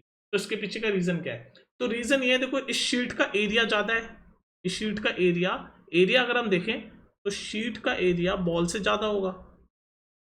एरिया की बात करें, क्योंकि देखो ये बड़ा एरिया है ना इसका, ये देखो इतना बड़ा एरिया है, ये गोल छोटा है, तो अगर शीट का एरिया बॉल के एरिया से ज्यादा होगा तो होगा क्या, जब ये ऐसे नीचे गिर रहे होंगे तो जब भी मोशन, जिस डायरेक्शन में मोशन होता है उसके अपोजिट डायरेक्शन में क्या लगती है, फ्रिक्शन फोर्स, मतलब उस मोशन को रोकने के लिए फ्रिक्शन फोर्स लगती है। तो यहाँ पर कौन सी फ्रिक्शन लगेगी? फ्रिक्शन लगेगी यहाँ पर एयर, एयर रेजिस्टेंस जिसको हम बोलते हैं, एयर रेजिस्टेंस। और या फिर एयर फ्रिक्शन बोल लो, तो एयर रेजिस्टेंस या फिर एयर फ्रिक्शन लगेगा। तो यहाँ पर जो ये जो अपोजिट है, यहाँ नीचे गिर रहे होंगे और अपोजिट डायरेक्शन में एयर फ्रिक्शन लग रहा होगा, तो इसका एरिया, शीट का एरिया ज़्यादा है, हमने देखा है शीट का एरिया ज़्यादा है, तो यहाँ पर ज़्यादा आपका अपोजिट फ्रिक्शन लग रहा होगा, तो मतलब वो ऊपर की तरफ, नीचे की तरफ शीट आ रही है और अपोजिट डायरेक्शन में लगता है फ्रिक्शन हमेशा। जो रेजिस्टेंस होता है वो अपोजिट डायरेक्शन में लगता है, रेजिस्टेंस मतलब रोकने वाली चीज, इसके मोशन को रोकने वाली चीज। तो ये नीचे आ रहा है, इसके मोशन को रोकने वाली जो एयर रेजिस्टेंस है या एयर फ्रिक्शन है, कुछ भी बोल लो, वो ऊपर की तरफ लगेगी, तो वो उसका शीट का एरिया ज्यादा है, तो ज्यादा फोर्स लग सकेगी ऊपर की तरफ अपोजिट डायरेक्शन में, तो इसीलिए इसकी स्पीड धीरे हो जाएगी, क्योंकि ऊपर की तरफ जो अपोजिट फोर्स है, जो फ्रिक्शन है, वो ज्यादा लग पा रही है, क्योंकि इसका एरिया ज्यादा है और कंपेरेटिवली इसका एरिया कम है, तो यहाँ पर कम लग पाएगी। तो इसीलिए जो ये शीट है एक धीरे गिरेगी, क्योंकि उसके ऊपर अपोजिट डायरेक्शन में फोर्स ज्यादा लग रही है, इसका एरिया बड़ा है, और ये पहले गिर जाएगा और ये थोड़ा धीरे धीरे गिरेगा। ठीक है, तो मेन मुद्दा ये है कि इसे पूछा था क्यों गिरेंगे, तो इसीलिए ये है मेन मुद्दा, शीट का एरिया ज्यादा है, तो फ्रिक्शन फोर्स इस पे ज्यादा लगेगी। बॉल का एरिया शीट से कम है, तो friction force compare to sheet कम लगेगी। फ्रिक्शन फोर्स मतलब जिस मोशन में ये जा रहे हैं, मतलब नीचे की तरफ, उसके अपोजिट डायरेक्शन में फोर्स जो लगेगी, यानी ऊपर की तरफ। ठीक है, नेक्स्ट देख लो। क्वेश्चन नंबर 13 कह रहा है gravitational force on the surface of a moon is only 1/6 as strong as gravitational force of अर्थ।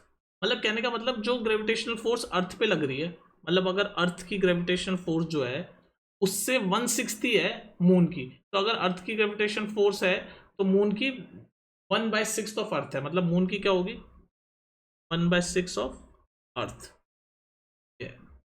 अर्थ की ग्रेविटेशनल फोर्स से 1/6 है, मतलब इनका कंफ्यूज नहीं करना चाह रहा मैं तुम्हें। अगर रेशियो निकालोगे ग्रेविटेशनल फोर्स ऑफ मून और ग्रेविटेशनल फोर्स ऑफ अर्थ तो होगी 1/6।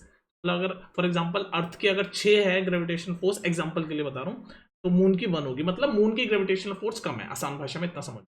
अर्थ की ग्रेविटेशनल फोर्स ज्यादा है और मून की ग्रेविटेशनल फोर्स कम है। कितनी कम है 1/6 है, मतलब अगर अर्थ की 6 है तो मून की 1 होगी। ये बस रेशियो का कॉन्सेप्ट है मैथ्स का, आप इसमें कंफ्यूज हो रहे हो तो कोई बात नहीं, आप बस इतना समझो कि मून की ग्रेविटेशनल फोर्स, ये देखो मून की ग्रेविटेशनल फोर्स अर्थ की ज्यादा होगी और मून की कम होगी, ये समझ लो, अर्थ की ये मून की, इतना समझ लो। कितनी कम है 1/6 है। ठीक है, ये मैथ्स की बात है 1/6, बस रेशियो लेके दिखा दिया मैंने। अगर ये नहीं समझ आया तो इसको छोड़ सकते हो, पर ये जरूर समझना कि अर्थ की ग्रेविटेशनल फोर्स ज्यादा है और मून की कम है।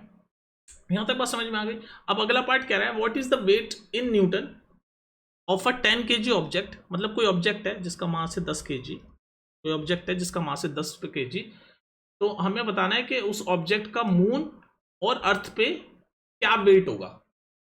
तो हम पहले अर्थ पे देख लेते हैं। अर्थ पे, अर्थ मास उसका 10 kg है और हमें पता है वेट का फॉर्मूला भी हमने प्रीवियस क्वेश्चन में देखा, वेट का फॉर्मूला क्या होता है मास इनटू ग्रेविटी। तो बस फॉर्मूला में पुट कर दो सीधे सीधे, तो वेट हो जाएगा। अर्थ की बात कर रहे हैं हम, पहले अर्थ पे करेंगे फिर मून पे। अर्थ और मून दोनों पे निकालना है ना हमें वेट 10 kg ऑब्जेक्ट का। तो अर्थ पे हम निकाल रहे हैं मास 10 kg, वेट का फॉर्मूला होता है mg, तो वेट m पुट किया, मास 10 kg। और अर्थ पे ग्रेविटी कितनी होती है मैं 1000 बार बता चुका हूँ, 9.8 सेकेंड स्क्वायर, तो 10 इंटू 9.8, ये डेसिमल से 0 हटा, तो वेट हो गया 98। न्यूटन में निकलता है वेट, ध्यान रखना न्यूटन। तो अर्थ पे 10 किलो ऑब्जेक्ट का जो वेट है होगा 98 न्यूटन। वेट हम जो आम भाषा में जो वेट शब्द यूज करते हैं ना, वैसा नहीं होता। वेट का फॉर्मूला ये होता है, जो आम भाषा में हम वेट बोलते हैं ना, वो बेसिकली मास होता है, तो हम गलत बोलते हैं। वेट जो फिजिक्स में जो वेट होता है उसका फॉर्मूला होता है मास इनटू ग्रेविटी, लेकिन हम जो है ना सिर्फ मास को वेट बोलते हैं, जो आसान भाषा में 10 किलो 20 किलो ये जो हम बता रहे होते हैं, हम मास बता रहे होते हैं बेसिकली किसी भी। एनीवेज, तो हमने अर्थ पे वेट निकाल लिया 98 न्यूटन। अब हम मून पे निकाल लेते हैं। तो मून पे अभी हमने देखा मून पे कितना है 1/6 है, 1/6, मतलब जितना आपका अर्थ पे निकला है उसका 1/6, तो बस 98 इंटू 1/6, इसको सॉल्व कर दो, 6 बन जाए 6 बन जाएगा 66.33 न्यूटन। इसको सॉल्व करना है 98/6, तो मून पे उसका वेट होगा 16.33 न्यूटन। तो जिसका वेट अर्थ पे 98 न्यूटन है, उसका वेट मून पे 16.33 न्यूटन, 16.33 न्यूटन, जो कि 1/6 हो गया। लिखा हुआ है ना इसमें क्वेश्चन में कि जितना ग्रेविटेशनल फोर्स अर्थ पे उसका 1/6 टाइम मून पे, तो इसका मैंने 1/6 कर दिया, यानी 98 का 1/6, यही तो करा मैंने, तभी तो ये आया। ठीक है, नेक्स्ट देख लो क्वेश्चन नंबर 14। चलिए क्वेश्चन नंबर 14 कह रहा है ball is thrown vertically upward with a velocity of 49 metre पर सेकेंड कैलकुलेट, फिर दो पार्ट है इस क्वेश्चन के, maximum height to which it rises, और सेकंड बोल रहा है the total time it takes to return to the surface of the, ठीक है। अब देखो इस क्वेश्चन को मैं समझाने से पहले तो मैं एक छोटा सा कॉन्सेप्ट बता रहा हूँ, क्वेश्चन तो हम सॉल्व करेंगे लेकिन एक कॉन्सेप्ट समझ लो। हमने जनरल इक्वेशन ऑफ मोशन पढ़ा था, जनरल इक्वेशन ऑफ मोशन की 3 इक्वेशन होती है। पहली इक्वेशन होती है v equals to u plus a t, यहाँ पर v क्या होता है फाइनल वेलोसिटी, u होता है इनिशियल वेलोसिटी, a होता है एक्सेलरेशन और t होता है टाइम। तो ये पहली इक्वेशन होती है जनरल, ये इक्वेशन ऑफ मोशन होती है, ये पहले भी पढ़ चुके हैं हम, फोर्स वो मोशन वाले चैप्टर में हमने पढ़ रखी है तीनों equation. v equals to u plus a t पहली है। दूसरी होती है s equals to u t plus half a t square, मतलब s क्या होता है डिस्टेंस, u इनिशियल वेलोसिटी मैंने बताया यहाँ पर, a एक्सेलरेशन t टाइम हो गया। तीसरी होती है v square equals to u square plus 2as, तो यहाँ पर भी आप बता सकते हो v final velocity, u initial velocity, a acceleration, s distance, ठीक है जी। तो ये होती है इक्वेशन ऑफ मोशन। लेकिन यही इक्वेशन ऑफ मोशन जब फ्री फॉल में होती है, ये तो general equation of motion, general equation of, 3 ये इक्वेशन बहुत फेमस। तो इन्हीं इक्वेशन ऑफ मोशन को जब हम ऑब्जेक्ट आपका फ्री फॉल हो रहा होता है, जब फ्री ऊपर से नीचे गिर रहा होता है, फ्रीली फॉल हो रहा होता है, तो क्या होती है ये इक्वेशन ऑफ मोशन किन में बदल जाती है, सेम ही रहती है, बस इतना ध्यान रखो कि एक्सेलरेशन की जगह एक्सेलरेशन ड्यू टू ग्रेविटी आ जाती है, क्योंकि हम ये पहले पढ़ चुके हैं, जब भी फ्री फॉल में होते हैं और जो फ्री फॉल में कोई ऑब्जेक्ट होता है उसकी एक्सेलरेशन को हम क्या बोलते हैं, एक्सेलरेशन ड्यू टू ग्रेविटी। तो बस जहां जहां ए वहां जी हो जाएगा बस। तो पहली इक्वेशन हो जाएगी v is equal to u plus g t. दूसरी इक्वेशन हो जाएगी s की जगह यहाँ पर हाइट हो जाएगी, क्योंकि ऊपर से गिर रहा है, डिस्टेंस ऊपर से गिर रहा है ना, ऐसे ऊपर से फ्री फॉल हो रहा है, फ्री फॉल मतलब ऊपर से गिर रहा है अर्थ की तरफ, तो s जो डिस्टेंस है वो h हो जाएगा, height u t plus half, a की जगह g डाल दिया मैंने, क्योंकि फ्री फॉल होता है तो एक्सेलरेशन कौन सी होती है, एक्सेलरेशन ड्यू टू ग्रेविटी यानी कि g, और इसकी वैल्यू क्या होती है याद है ना तुम्हें, 9.8 मीटर पर सेकंड स्क्वायर। ये अप्रॉक्सीमेट वैल्यू लेते हैं हम, a/10 भी ले लेते हैं, ये वाली लेते हैं। नेक्स्ट देखो, नेक्स्ट में क्या होगा, v square equals to u square plus 2 a की जगह g, और s मैंने बताया डिस्टेंस जो होता है वो हाइट ऊपर से गिर रही होती है, तो डिस्टेंस की जगह हम हमेशा हाइट डालते हैं। तो यही जो इक्वेशन ऑफ मोशन है ये फ्री फॉल में ये हो जाती है, मतलब बेसिकली एक्सेलरेशन की जगह एक्सेलरेशन ड्यू टू ग्रेविटी यानी g आ जाता है, और डिस्टेंस की जगह h आ जाता है यानी कि हाइट, क्योंकि हाइट से ऑब्जेक्ट आपका गिर रहा है। तो ये तो हो गया कॉन्सेप्ट। अब आते हैं अपने क्वेश्चन पे, तो इसी बेसिस पे इन्हीं इक्वेशन से हम पहला क्वेश्चन करते हैं, the maximum height to which it rises, मतलब अगर कोई बॉल है जिसको ऊपर फेंका, जैसे ऐसे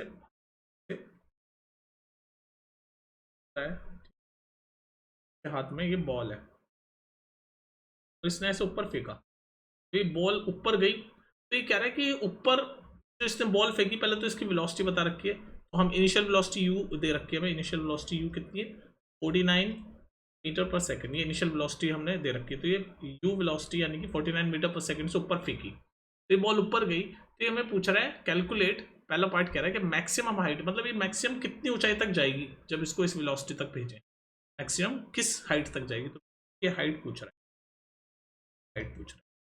तो आप देख लो इन तीनों इक्वेशन में से कौन सी इक्वेशन लगाओगे आप, खुद सोचो आप।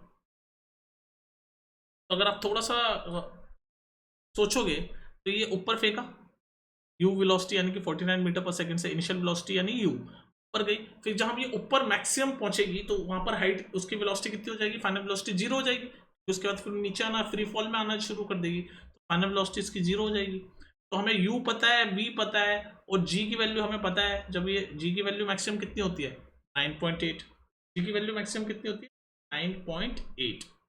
तो अब आप बताओ कौन सी इक्वेशन आप लगाओगे, क्या आपका आंसर आ जाएगा, आप ये लगा सकते हो, ये वाली लगा लो, तो बस वैल्यू पुट करो, v यानी फाइनल वेलोसिटी 0 है, तो मैं बस वैल्यू पुट कर रहा हूँ, 0 का स्क्वायर 0 ही रहेगा, इनिशियल वेलोसिटी u यानी कि 49 का स्क्वायर, या मैंने 49 प्लस 2, g कितनी होती है 9.8, और हाइट हमें निकालनी है, तो अब एक चीज ध्यान रखना है यहाँ पर एक चीज आपको कि ग्रेविटी हमेशा किस डायरेक्शन में लगती है, g की वैल्यू इस डायरेक्शन में लगती है, इस डायरेक्शन में नीचे की तरफ जब ऑब्जेक्ट आ रहा होता है तो ग्रेविटी क्या होती है, जब नीचे की डायरेक्शन, ये भी आप साइन कन्वेंशन भी सीख लो यहीं पर ही, ग्रेविटी नीचे की तरफ लगती है ना अर्थ की तरफ, तो जब नीचे की तरफ लगती है तो ग्रेविटी की वैल्यू होती है 9.8 मीटर पर सेकेंड।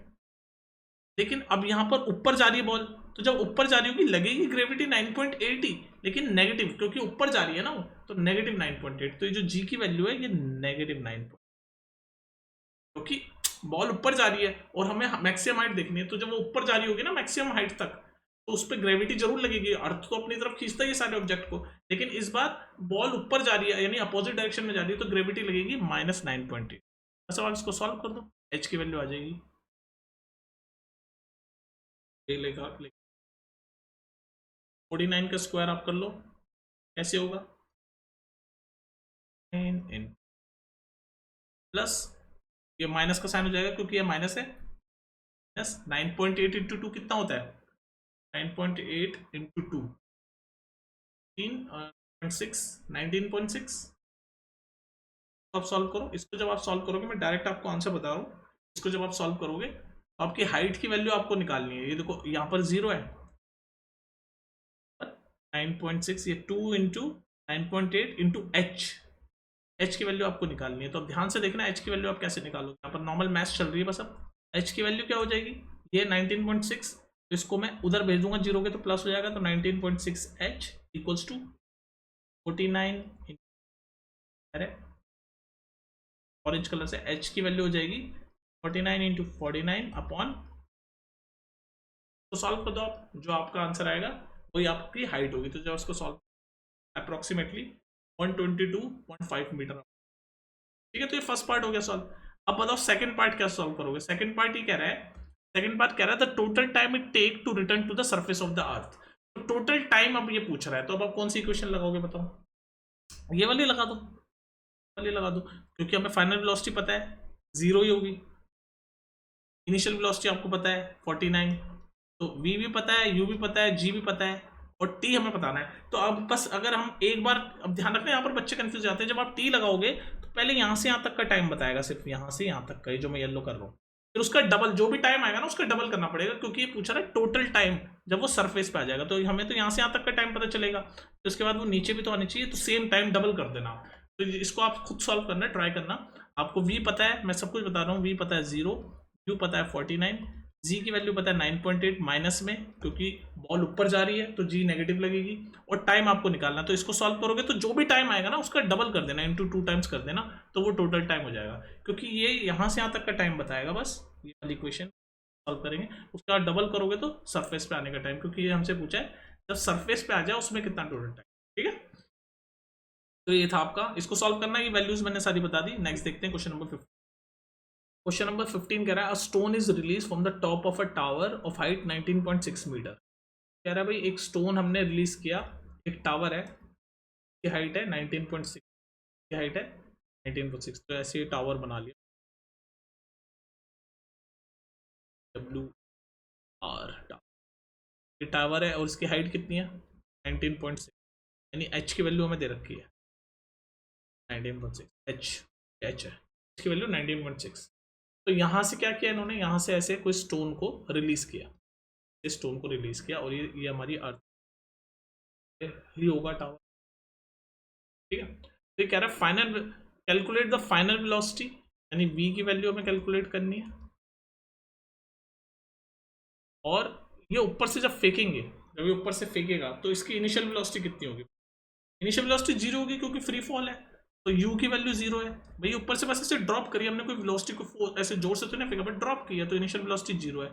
v हमें फाइनल वेलोसिटी निकालनी है, फाइनल वेलोसिटी हमें निकालनी है, हाइट हमें पता है 19.6, जी की वैल्यू हमें पता होती है, नीचे की तरफ जा रही है तो इस बार जी पॉजिटिव लगेगी। ध्यान रखना जी की वैल्यू जब ऊपर की तरफ ऑब्जेक्ट जा रहा होता है नेगेटिव होती है, जी की वैल्यू जब ऑब्जेक्ट नीचे की तरफ आता है, ये साइन कन्वेंशन, या तो ऑब्जेक्ट नीचे आ रहा है, पत्थर नीचे आ रहा है, तो जी पॉजिटिव ही है 1 मीटर पर। ये सारी चीजें हमें पता है, हमें वी निकालना है, तो बताओ कौन सी इक्वेशन लगाओगे, ये वाली लगा लो, v square equals to u square plus h, ये वाली इक्वेशन आप लगा लो, आंसर आ जाएगा, वैल्यू पुट कर दो, v की वैल्यू, u की वैल्यू 0 का स्क्वायर तो 0, 2 g की वैल्यू, h की वैल्यू, बस इसको सॉल्व करोगे तो आपका आंसर आ जाएगा, ये भी 19.6 हो जाएगा, v square is equal to 19.6 into 19.6 यानी 19.6 का square, v square is equal to, ये मैथमेटिकल बातें चल रही है बस, स्क्वायर से स्क्वायर गया तो v मीटर पर सेकंड में होती है वेलोसिटी, तो मीटर पर सेकंड। यहाँ पर मैंने सॉल्व किया है मैथमेटिक, आप स्पीड पे कर सकते हो, और अगर इसमें कोई दिक्कत है तो मुझे बताना, ये नॉर्मल मैथ्स हो रही है बस। ये 2 इंटू 9.8 19.6 होता है, और ये तो 19.6 है ही, ये मिलके 19.6 का स्क्वायर हो गया, क्योंकि मुझे v का स्क्वायर था तो स्क्वायर से स्क्वायर काटना था, इसलिए मैंने स्क्वायर की फॉर्म में लिखा। ठीक है, तो v की वैल्यू आ गई 19.6 मीटर पर सेकेंड। ठीक है, नेक्स्ट देख लेते हैं।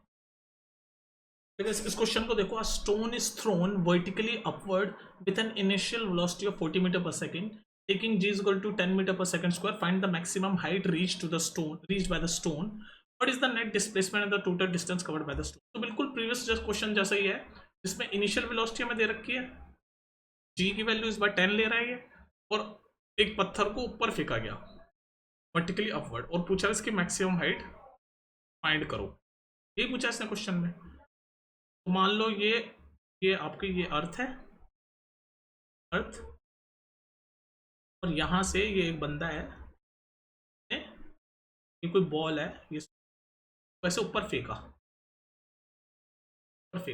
और किस वेलोसिटी से फेंका, इनिशियल वेलोसिटी को u लिखते हैं हम, तो u कितनी है 40 मीटर पर सेकेंड, 40 मीटर पर सेकेंड से ऐसे इस बंदे ने ऐसे स्टोन को ऊपर फेंका। ठीक है, तो ये पूछ रहा है कि मैक्सिमम हाइट तक कितनी ऊंचाई पे जाएगा, फिर उसके बाद तो ऐसे फाइनली नीचे आ जाएगा, ये ऊपर जाके नीचे आ जाती है ना कोई चीज ऊपर फेंकते तो, कह रहा है जो सबसे ऊपर कितना जाएगा, वो सबसे ऊपर कितना जाएगा ये कैसे पता लगाएंगे हम। देखो, तो आपके पास एक इक्वेशन थी, मैंने अभी आपको बताया, v square equals to u square plus g h, ये इक्वेशन थी आपके पास। तो बस जो हमें पता है, इनिशियल वेलोसिटी u होती है जो हमें पता है, फाइनल वेलोसिटी यहाँ पर देखो, इस पॉइंट पे जब ये पहुंच जाएगा स्टोन ऐसे ऊपर जाके, तो उसके बाद वेलोसिटी 0 हो जाएगी ना, तभी तो नीचे आ जाएगा, अगर 0 नहीं होती तो ऐसे ऊपर जाता रहता, लेकिन एक पॉइंट पे रुकेगा, यानी कि फाइनल वेलोसिटी, ये इनिशियल वेलोसिटी तो 40 है, फाइनल वेलोसिटी यानी कि v 0 हो जाएगा इस पॉइंट पे, मैक्सिमम हाइट पे फाइनल वेलोसिटी 0 हो जाती है, उसके बाद ऐसे नीचे आना शुरू हो जाता है ना, यही सीन होता है ना भाई, कॉमन सेंस से देखो, तो फाइनल वेलोसिटी 0 है तो v की वैल्यू 0 का स्क्वायर, बस वैल्यू पुट कर रहा हूँ, इनिशियल वेलोसिटी क्वेश्चन में दे रखी है 40 का स्क्वायर प्लस 2, g की वैल्यू 10।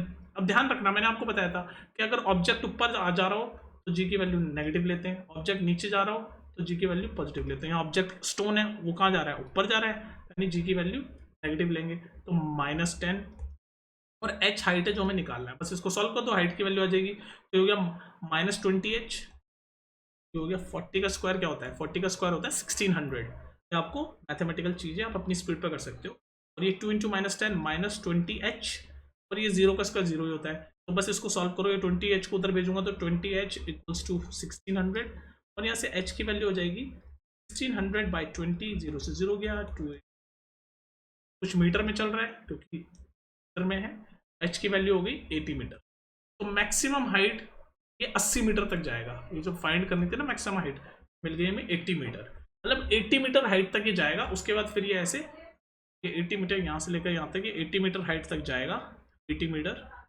उसके बाद फिर यहाँ से ऐसे नीचे आ जाएगा।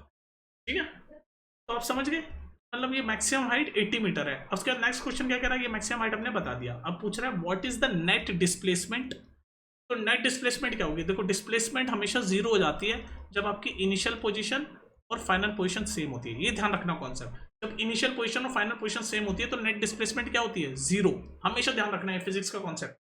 तो देख लो, इनिशियल पोजीशन स्टोन की यहाँ है, नीचे से फेंका, उसके बाद फिर एक पॉइंट पे नीचे आएगा ही वापस, ये स्टोन अगर हम कोई चीज जमीन से ऐसे हवा में फेंकेंगे तो एक पॉइंट पे तो वापस नीचे आना ही है, तो यानी कि इनिशियल पोजीशन और फाइनल पोजीशन दोनों सेम हो गई, मतलब जमीन पे ही आ गया वो फाइनली, यानी कि नेट डिस्प्लेसमेंट ये जो पूछ रहा है वो 0 होगी, तो ये वाला पार्ट भी मिल गया। कह रहा है टोटल डिस्टेंस कितना होगा, तो डिस्टेंस तो भाई डबल हो गया, यहाँ से यहाँ तक 80, और फिर ऊपर से नीचे आने में भी 80, तो 80 प्लस 80 160 मीटर डिस्टेंस तो टोटल हम कवर करेंगे ना भाई। ऊपर गया स्टोन 80 मीटर हमने हाइट निकाली थी, फिर उसके बाद वापस नीचे भी तो आएगा, तो ऐसे नीचे आएगा वो भी 80 मीटर, तो 80 प्लस 80 160।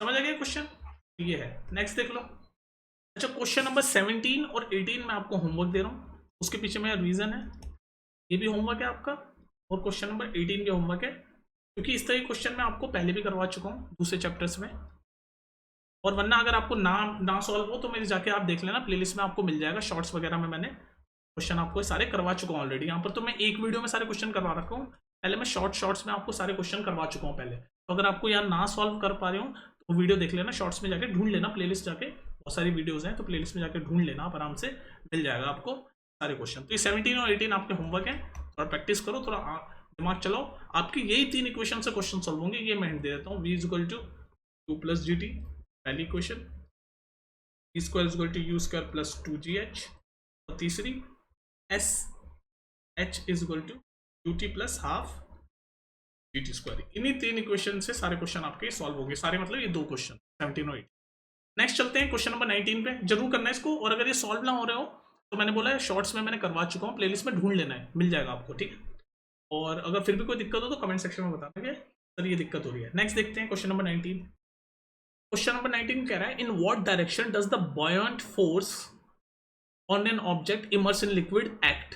तो क्या बेसिकली ये पूछ रहा है कि जो बॉयंट फोर्स है, कोई ऑब्जेक्ट जो पानी के अंदर इमर्स है मतलब डूब चुका है, वो बॉयंट फोर्स उसकी किस डायरेक्शन में लगती है, व्हाट डायरेक्शन में। तो देखो मैं आपको एक नाम बताता हूँ, बॉयंट फोर्स का एक और नाम होता है अप थ्रस्ट फोर्स। ये बॉयंट फोर्स का एक और नाम है, दोनों सेम ही है। बॉयंट फोर्स का ही एक और नाम है अप थ्रस्ट फोर्स। तो अब इसके नाम में इसका आंसर लिखा हुआ है अप। अप मतलब अपर की तरफ थ्रस्ट, थ्रस्ट मतलब पर प्रेशर, ऐसे बोल सकते हो ऊपर की तरफ फोर्स। तो ये इसका डायरेक्शन ये जो पूछा रहा था तो वो होगी अप, अपवर्ड, वर्टिकली अपवर्ड, यानी ऊपर की तरफ फोर्स लगेगी। तो बेसिकली ऐसा होता है कि मान लो ये आपका कंटेनर है, समझ आएगा नहीं, अप थ्रस्ट फोर्स से आपको पता चल गया कि ऊपर की तरफ बाउंसी फोर्स हमेशा ऊपर की तरफ लगती है। अब मैं जरा एक्सप्लेन कर देता हूँ, आंसर तो आपको पता चल गया वर्टिकली अपवर्ड। अभी मैं जरा बाउंसी फोर्स का आपको कॉन्सेप्ट समझाता हूँ। मान लो ये आपका कोई कंटेनर है, ठीक है, ये कोई कंटेनर है और इसके अंदर ऐसे लिक्विड है, पानी है फॉर एग्जाम्पल, ठीक है। और मान लो कोई एक मग है, कोई एक ऐसे मग है, इसको मैं ऐसे नीचे की तरफ धकेलता हूँ, नीचे की तरफ ऐसे धकेलता हूँ, पानी के अंदर ऐसे डुबा देता हूँ इसको, और फिर मैं जैसे ही छोड़ूंगा, ये आप घर में भी एक्सपेरिमेंट कर सकते हो, टब या बाल्टी में बकेट में जाके ऐसे अपना जो मग है उसको ऐसे उल्टा करके ऐसे अंदर डालना, उल्टा सीधा जैसे भी कर लेना, अंदर डालना और फिर एकदम छोड़ना, तो ऊपर की तरफ आएगा। तो जैसे आप इसको ऐसे दबाओगे और फिर जैसे ही आप छोड़ोगे तो आप देखोगे ये ऊपर की तरफ ऐसे उछल के जाएगा, ऊपर की तरफ ऐसे जाएगा। तो क्यों जाता है ऊपर की तरफ, क्योंकि ऊपर की तरफ फोर्स लग रही होती है जिसको हम बोलते हैं बायोंसी फोर्स। क्या बोलते हैं हम उसको, बायोंसी फोर्स, बॉयंट फोर्स, या फिर एक और नाम इसका मैंने भी बताया अप थ्रस्ट, तो ऊपर की तरफ लगेगी, अप थ्रस्ट फोर्स ये लगती है, ठीक है। बात समझ में आ गई। इसका आंसर है वर्टिकली अपवर्ड डायरेक्शन। एक से अप थ्रस्ट,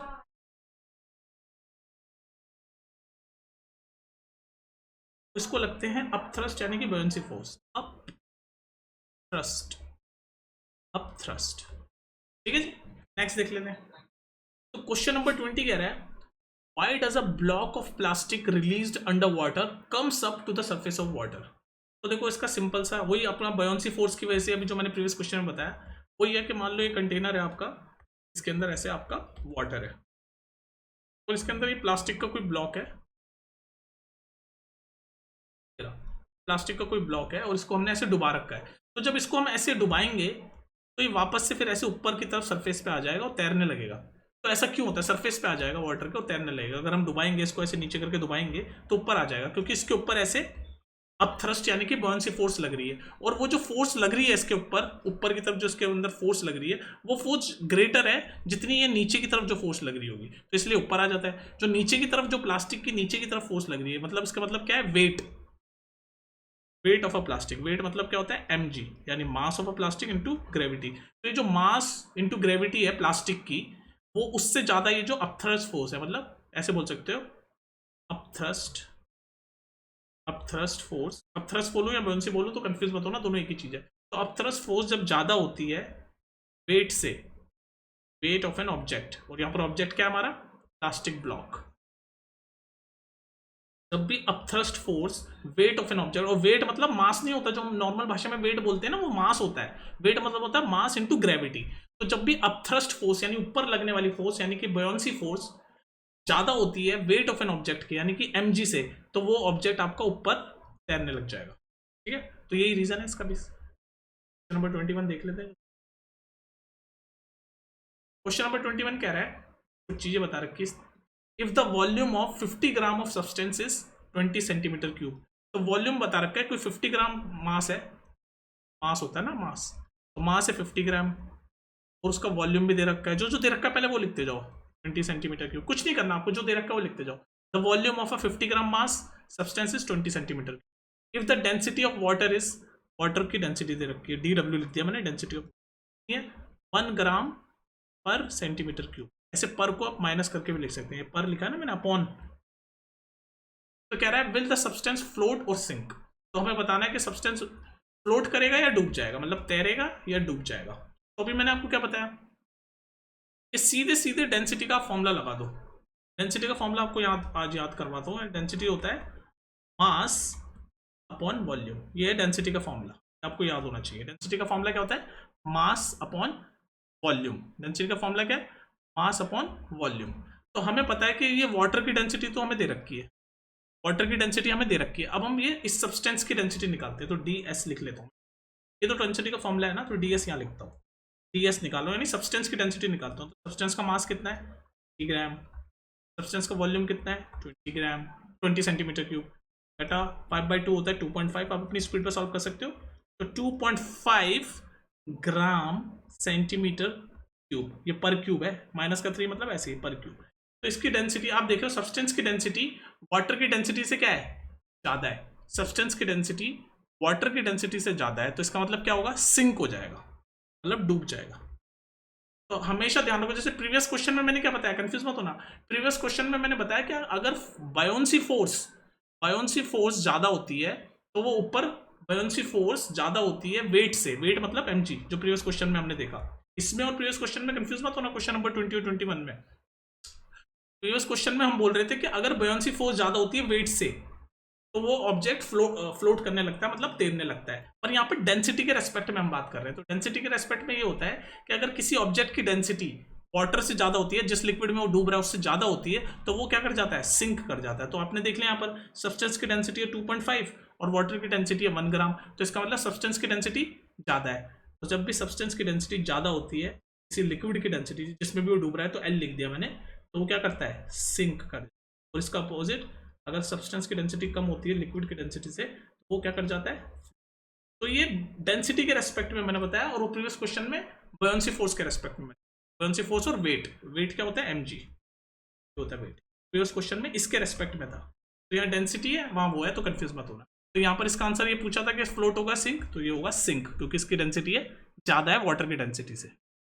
नेक्स्ट देख लेते हैं, ये भी डेंसिटी वाला क्वेश्चन ही है, पढ़ते जाओ, जो जो कह रहा है वो करते जाओ। The volume of 500 gram sealed packet, mass दे रखा है 500 ग्राम, वॉल्यूम दे रखा है उस पैकेट का 350 centimetre cube. Will the packet, ये जो पैकेट है फ्लोट करेगा या सिंक करेगा वाटर में, ये हमें बताना है। फ्लोट करेगा या सिंक करेगा वाटर में, ये हमें बताना है। और वाटर की डेंसिटी ये दे दी, डेंसिटी ऑफ वाटर 1 ग्राम पर सेंटीमीटर। ये पर को ऐसे भी लिख सकते हैं, कंफ्यूज मत होना, और ऐसे भी लिख सकते हैं 1 ग्राम पर, यानी अपॉन में। ये दोनों एक ही तरीके से लिखने का तरीका है, मैं बस आपको एक्सप्लेन।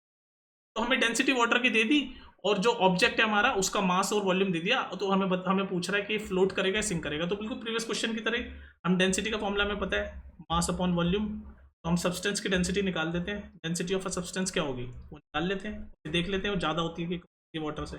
तो डेंसिटी ऑफ अ सब्सटेंस है 500, मास डाला, वॉल्यूम 350, कटेगा 0 गया 5, 10/7, 10/7 यही, यानी कि इसको अगर हम डेसिमल में निकालें तो कुछ अप्रॉक्सीमेटली 1.43 आएगी ग्राम पर सेंटीमीटर। तो आप देख रहे हो वाटर की डेंसिटी है 1 और सब्सटेंस की डेंसिटी है 1.43, यानी कि क्या हो गई, सब्सटेंस की डेंसिटी वाटर की डेंसिटी से ज्यादा हो गई, तो वो क्या करता है, सिंक करता है। अभी तो देखा हमने प्रीवियस क्वेश्चन में कि अगर सब्सटेंस की डेंसिटी लिक्विड की डेंसिटी से ज्यादा होती है तो वो क्या कर जाता है, सिंक। और देख लो सब्सटेंस की डेंसिटी वाटर की डेंसिटी से ज्यादा है, तो ये सिंक कर जाए। यहाँ तक क्वेश्चन खत्म। अब आगे पढ़ते हैं। What will be the mass of water displaced by this packet? What will be the mass of water displaced by this packet? तो वही हमारा ये वाले फॉर्मूले से हो जाएगा। नेक्स्ट वाला part, What will be the mass of water displaced by this packet? तो देखो डेंसिटी ऑफ वाटर, मास हमें निकालना है, mass of water upon volume, ठीक है। तो हमें ये कौन सा वॉल्यूम, वॉल्यूम किसका आएगा, इस पैकेट का। ये कितना, ये तो पूछ रहा है ना कि ये what will be the mass of water displaced by this packet, इस पैकेट का वॉल्यूम आप डालोगे। तो डेंसिटी ऑफ वाटर कितनी है हमारी, जल्दी बताओ। तो हमें मास निकालना है, mass of water, mw equals to density of water कितनी है 1, और ये वॉल्यूम ऑफ पैकेट कितना है 350, 1 इंटू 350 ग्राम, मास है तो ग्राम में आ गया आंसर। ये समझ में आया लास्ट पार्ट आपको। Density is equal to mass upon volume पूछ रहा है, तो ये पूछ रहा है कि ये जो पैकेट है ये वाटर का कितना मास डिस्प्लेस करेगा। तो जो वॉल्यूम है, हम इस केस में जो वॉल्यूम है वो इसकी डालेंगे। ऐसे भी वॉल्यूम सिर्फ एक ही चीज की दे रखी है, आप डायरेक्ट अगर डालो तो भी हो जाएगा। वॉल्यूम मास का पैकेट का दे रखा था, यहाँ पर मास पूछ रहा है वाटर का, तो वाटर का मास, वाटर की डेंसिटी, ये फॉर्मूले में डाला बस, density of water equals to mass of water upon volume. तो वॉल्यूम हम किसका डाल रहे हैं, ये पैकेट का, क्योंकि ये पैकेट ही तो डिस्प्लेस करेगा वाटर को। तो ये पैकेट का वॉल्यूम डाला 350, बस इसको सॉल्व करो तो आंसर आएगा 350 ग्राम। मास निकाल रहे हैं तो ग्राम में ही होगा, आंसर आएगा 350।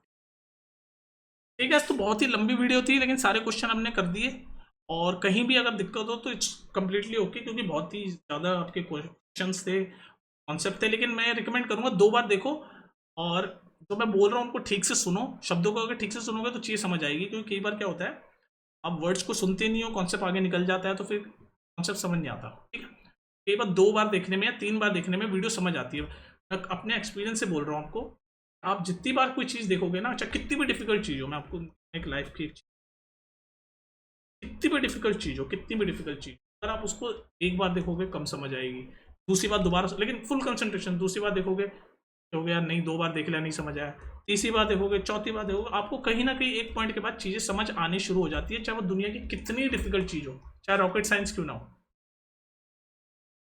Never give up attitude.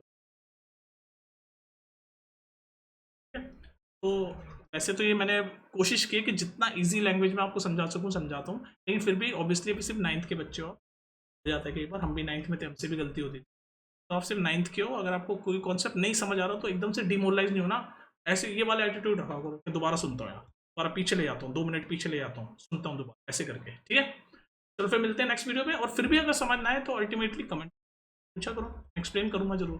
मैं चाहे नॉर्मल आपके कमेंट्स का रिप्लाई करूँ ना करूँ, पढ़ता तो मैं वैसे सारे ही हूँ, पर आपके नॉर्मल कमेंट्स का मैं चाहे रिप्लाई करूँ ना करूँ, लेकिन अगर कोई डाउट पूछता है, किसी चीज़ का अगर डाउट पूछता है, तो 110 में 110% में रिप्लाई करूँगा ही करूँगा। ठीक है, चलो फिर मिलते हैं नेक्स्ट वीडियो में। वीडियो ऑलरेडी काफ़ी लंबी हो गई है, नेक्स्ट वीडियो में नया चैप्टर शुरू करेंगे, बताना कौन सा शुरू करूँ। ठीक है, चलो फिर टेक केयर।